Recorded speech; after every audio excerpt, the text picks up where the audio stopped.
a better Nigeria? Is it a myth, or do we keep hoping? Nigeria is a highly religious country.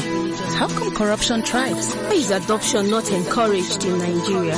Is there a future for the Nigerian youth? Being rich and famous, is that the only drive to be an artist? What makes a great nation? Is it the leaders? What about the people? This is Answers with Dr. Reju. Hi, my name is Onari, and this is Answers with Dr. Reju, where critical life issues are clarified. Today, our focus is going to be on constitutionalism, and we have a guest in the studio, Barrister Madaki, who is a lecturer of law at the University of Jos. You're welcome to the program. Thank you very much. He'll be giving us his professional insight to the throbbing questions that we have in our hearts about the law. Dr. Reju, it's good to have you on the program. Thank welcome. You. And Obi Brown and Adam Slojo, good to see you guys. Welcome to the program. Thank you. And our newest panelist on the program, Mr. Isaac Omoniye. Welcome on board. Thank you, Mary. It's good to have you. Now, let's get started. In our law, Barrister Madaki is here. In our law, where can citizens find their own protection in terms of whistleblowing, in terms of being able to come forward with information? And I know that as a former banker, if I'm privy to some information as regards my, within my professional circle, I signed to an oath of secrecy. But that doesn't prevent me from telling my management about something that has gone wrong. In that sense, I am protected. And I know that internationally, that if somebody, gives information about maybe a criminal or a suspect, he or she is protected. Do we have such in our laws? If we do, which I want to believe we do, how can citizens take advantage of that kind of protection? Thank you very much, sir. Well, when we talk about whistleblowing, for disclosing glaring and blatant acts of, like what the example we just gave right now of corruption, the laws in Nigeria are very, very clear. Somebody joked and said Nigerian laws are so many that we don't even seem to have a count of them again. The American Constitution is just barely 1,000 words, but the Nigerian Constitution alone is about 318 sections. But you see, just 1,000 words of problem. Sections, paragraphs, chapters. Very true, very true. And nothing is being done about it. And then we are even having a situation whereby our laws are beginning to conflict. For instance, we are now having the Whistleblowers Act. We have the Freedom of Information Act. And then we have some provision. We have the Official Secrecy Act. So you wonder, what are we doing? Where are we going to? So I think at an individual level, yes, the Constitution gives you what we call the freedom of expression. Now, since the Constitution is simple in legal parlance, what we call the ground norm, that simply means it is the basis upon the Nigerian Republic. That any other law that conflicts with it is null and void. So that means you have the right to express yourself. Now, but no rights are absolute. We have checks to rights. So you can express yourself, but mind somebody else's rights. So yes, you can be a whistleblower, but don't forget that there are issues of defamation of character. There's the issue of libel. Now, in the case we're talking about Dr. George, he took a wise step, which I encourage Nigerians to do. You have facts that you want to put across, but because of the nature of the system we operate, one thing you can do, you go through civil society organizations. Okay. Because they are respected. Yeah. They know what to do. You can use them as a cover. All you just do, supply facts. Okay. Yeah, supply facts to them. They can take it upon themselves. We saw the saga even in Lagos State, where the former governor, BRF, popularly we call him BRF, Fashola, was, it was alleged that he used about $78 million to put up, a website. Now it is CACOL, that is the campaign, a coalition against corrupt leaders. But we know, as popularly said, is the voice of Jacob, but the hand of Esau. We know there's somebody behind pulling the strings. But so that's one of the protection. But by the laws, yes, you should ordinarily have protection. But we know that when the chips are down, actually, you're going to be visited with more than what you bargained for. So in order to hide from that, please, we advise to blow the whistle, blow it well, but use these SCSOs because they are protected by the laws. That's a point that needs to be emphasized for citizens sort of information. Yes, yes. It is better to use civil society organizations. It is better you don't go as an individual. You want to go as a body. Yeah. So that's well respected. It has more credibility because you can easily be sidelined and say that you are trying to just promote something that's personal. So, people out there need to understand this, that you don't want to go, blow a whistle, just talking like, as an individual. You want to go through the platform of maybe human rights, association or, all those kind of things. Okay. Well, moving on. I mean, you just mentioned something which we have not known. Yeah. 380 sections in the Constitution, written maybe not in English, in lawyernese or something like that. Lawyernese. Yeah. But I mean, we've always known about the Freedom of Information Act, just known about it because it made a lot of noise. But we've not heard about this Whistleblowers Act. I mean, as a layman, how can I get to know a little bit more about the law? How the law protects me, how the law, my duties under the law, and things like that. Yeah. Well, as it was pointed out, we have a system that, has refused to function well. When you look at the Ministry of Justice, let me start from the public sector. The Ministry of Justice, federal, state, we have what we call the Citizens' Rights, Advocacy Center. In fact, we have a Director of Citizens' Rights. Now, what the government ought to do is to have an interface. For instance, NOA, National Orientation Agency, interfaces with the relevant government agencies to drum out, churn out programs and the policies so that people get to know.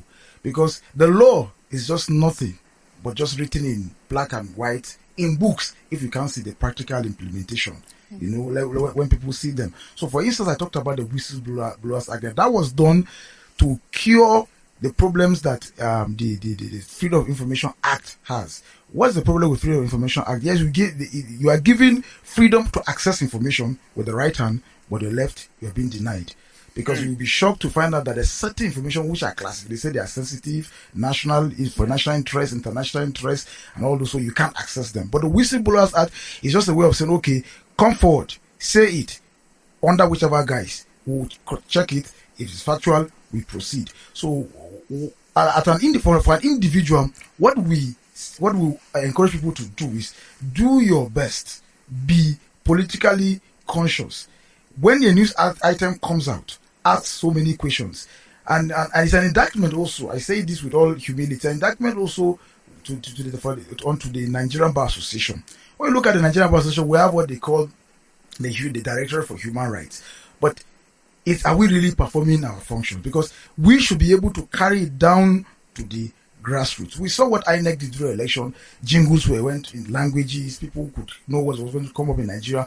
But sadly speaking, you see Nigerians walk on the streets being harassed even as Nigerians, but they're not aware of their rights. So it's a function of bringing that thing that is high sounding, bringing it down, breaking down to the common man. And what we should do, government should interface, but also lawyers, who most of us are in, also the private sector, take it upon ourselves to educate people on their rights. Because if you don't know your rights, when you run foul of the law, or you don't even run foul, nobody knows. And it's popularly said, ignorance of the law is not an excuse. Yeah, one point that I'll try to make here is that on the issue of, educating people on their rights, it has to be something that is institutional, not something that's an event. It can't happen in seminars. It can't happen in conferences. People will know their rights just by being educated. Even if you go to vocational school, even if you go to a formal school, it should have a way of it being embedded in the curriculum. While I was young and we were doing civics in school, all those things were there. Yes. But I think it's, over time, those things, maybe by act of omission or commission, those things were taken off. Those things there was a way those things were part and parcel. When laws changed, I remember in 1972 when we changed from driving on the right to the left, all primary schools in Nigeria, we had to go out and practice it. They had to tell us the reason why you have to obey this. That if you are, a pedestrian you walk on the left, because when you are walking on the left, the car coming will be facing you. Yes. So you are not under any kind of imminent danger. So, but those things are no longer there. And especially now that we have this upsurge of private schools and things like that, which are not regulated. So citizens' rights should be something that is as a normal course of living. In the normal life of a society, it should be there. It should be there, from family to school to workshops to, to market. It's about information. So we can't, in as much as we want to blame your colleagues in the Nigerian Bar Association, we can't put that solely on their shoulders. It should be something that is woven into every fabric of the society. What about the simplifying of it?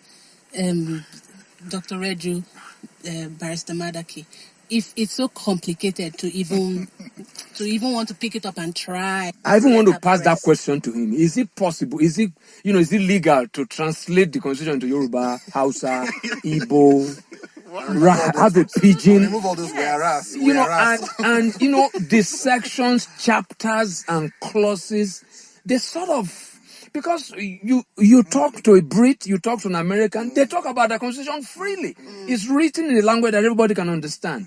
But these chapters and verses and clauses, subsection, and it just takes, and lawyers are highly elitist people with all due respect. Okay, let's hold that. Adam Slojok. Yeah, so Dr. Redru, as a civil servant, a typical civil servant, you're privy to, some information about a fraud in your office. What do you have working for you in terms of whistleblowing? Yes, as I said earlier on, the civil servant is protected by the law. Now, we start from the point of the Constitution because we know that is paramount. So, he has a freedom of expression. And in this context, to express something that is wrong, that's going to be injurious to the populace. Yeah. So, he's protected. The challenge will actually come from how does he now blow the whistle. When he blows the whistle, what is likely to happen? Usually what happens is that when you blow a whistle, okay, for instance, the case he said, there's a fraud. He knows the facts and figures. He goes ahead to say, okay, I'm privy to this, I am aware of this. Yes, let's say the matter gets to court. Can he come and testify? As a witness, all right. Yeah. So that will be the challenge we usually say. But there's a way to get around it. The way to get around it in criminal prosecution. Yes, he can disclose to who somebody we call the police officer usually, or the EFCC operative, we call them the IPOs. The prosecutors. Good. He can disclose it using a statement. We call it extrajudicial statement, where popularly you go to the police and you say, write a statement. Okay. Now, what happens to a statement is that when you get to court to tender a statement, the law says the maker must come to tender it. But what you can do is that you can get somebody who knows the maker, you can tender through that person, and it still becomes a valid. So there's a way to get around it. So the identity of that civil servant can be protected. Can be protected. All right. But as we said, the civil servant should be able to get legal counsel from somebody. Yeah. Secondly, then you weigh it. Who is he in the cadre of the civil service?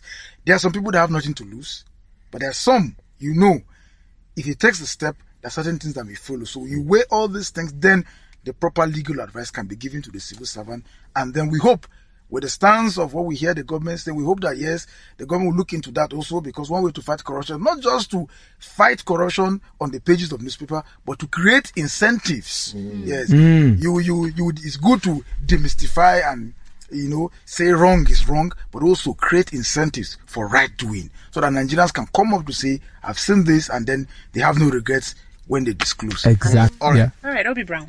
I need to ask how things outside of the Constitution sort of impact what our rights are. Legal events outside of the Constitution impact what our rights are. And how we also, you drive on the streets, FRS wants to stop you and search your papers, VI wants to stop you and search your papers, police wants to stop you and search your papers, very soon NSCDC wants to stop you and search your papers. How do we know? A very relevant question. You see, as we said, with so many laws, so overlapping functions. When that judgment came from the Federal High Court, it said that the Federal Road Safety Commission exceeded its limits, its powers. They have the right, particularly, to procure and distribute number plates and all those things that happen. Nigerians began to know, wow, so they didn't have the rights. Yes. For instance, the vehicle, inspection officer or office, the VIO, they have their work and most of them are state bound. FRSC is national, it's federal. Now, what usually should happen is that each one of them have specified functions. Like Federal Road Safety, the name is straightforward. They are set up to ensure that users of the road, whether you have a car, you don't have a car, you abide strictly road sign, so that you take care of yourself and take care of the next man, whether it's a pedestrian or a road user too. Good. That's your function. So that's why when they stop you, what they check is your speed limits. They check, are you on your seat belt? The state of your road is okay. The car is okay, or your state of whatever you drive is okay. But then when it comes to the VIO, like the name, Vehicle Inspection Officer. Now, what they are meant to do is that usually, as I said, they're meant to form a signage, they're meant to interface. When you want to process your driver's license, yes, they should have an input. What is an input? Call you, see who is this person. In developed climes, they even take you to a psychiatrist. They test you. Who are you? Are you mentally sound? Who is driving? Who is on the wheels? Because somebody could just be on the wheels and then cause us a lot of problems. So they interface, they check you, then check your vehicle. Is it in order? So when the VIO stops, all they should be checking is the roadworthiness. Whose car is this? Is it okay? Then you come to the police. The policeman has no business stopping somebody and telling you to produce your documents of your car. And if I can interject something there. Now, is there a way where the police can be justified to ask for vehicle papers? Maybe say they've picked up an information that the car has just been stolen or something like that, right? Yes. Okay. They can. Yeah. And in such cases, they should stop and they should be strict. Stop within the scope of their search. Okay. So they just know the particulars they're looking for. They can do that. But anything else. So it's not a matter of this is expired, this is not expired. No, that's for another body to do. But there's just, they know. How people are listening out there because, how people are listening because this police guys, all in the name of uniform, they just sort of harass people and just ask for fire extinguisher, and all manner of things that doesn't exist anywhere. So because what we need to learn from this is that a citizen took FRSC to court and got judgment. We can keep lying to ourselves or, excusing ourselves that the law doesn't work. Maybe somebody just need to press the button. Exactly. Maybe somebody just need to go further than what we are doing. Because I still believe that citizens deserve their government. We should stop blaming government. If somebody will stick his neck out just like that guy and, take the bull by the horn and take FRSC to court. And everybody is benefiting from that today. So maybe, if we have that on a regular basis, I think everybody will sit up. Yeah. I will look forward to a day when somebody takes the police to court. I think it has happened, but it hasn't been thrown out there. People are not seeing. There's no testimony, if I can use that word. we need to really amplify this. Exactly. Somebody took FRSC to court and got judgment. Yeah. Because where we excuse ourselves is that nothing will happen.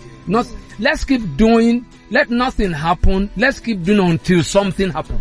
Unfortunately, we have come to the end of this program. Unfortunately, thank you, Barrister Madaki. You have been of enormous help. Dr. Reju, Obi Brown, Adams Lojok, Mr. Isaac Omoni, thank you. To the listeners, I'm sure you have taken, quite a lot, with you. Join us again on Answers with Dr. Reju, where critical life issues are clarified.